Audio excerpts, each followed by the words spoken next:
Nëse ju nuk do të rrisni shpenzimet tuaja për mbrojtje, ne do të moderojmë angazhimin ton. Me këtë paralajmërimi është drejtuar sekretari i ri amerikan i mbrojtjes James Mattis vendeve anëtare të NATO-s. Taksepaguesit amerikan nuk mund të mbajnë më gjatë mbi supe peshën jo proporcionale të mbrojtjes së vlerave perëndimore. Amerikanët nuk mund të kujdesen për sigurinë e fëmijëve tuaj më shumë se sa ju vetë, tha Mattis në Bruksel. Është një kërkesë e drejtë që ata që përfitojnë nga mbrojtja më e mirë në botë të mbajnë peshën proporcionale të kostos për mbrojtjen e lirisë. Dhe ne nuk duhet të harrojmë asnjëherë se është liria ajo që mbrojmë këtu në NATO.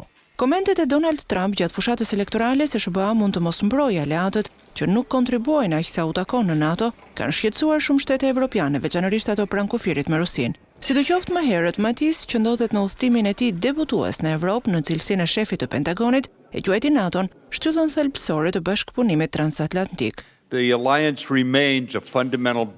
Aleanca Atlantikut Verior mbetet një shtyllë thelbësore për Shtetet e Bashkuara dhe për të gjithë komunitetin transatlantik. Ashtu siç ka thënë edhe presidenti Trump, ne e mbështesim fuqimisht NATO-n. Mattis tentoi të siguronte NATO-n gjithsesi për mbështetjen amerikane në bisedimet e të mërkurës në Bruksel, ndërsa aleatët e nervozuar evropian kishin në vijimsi në mendje retorikat e shkuara të Trumpit për aleancën dhe konfuzionin në administratën e tij.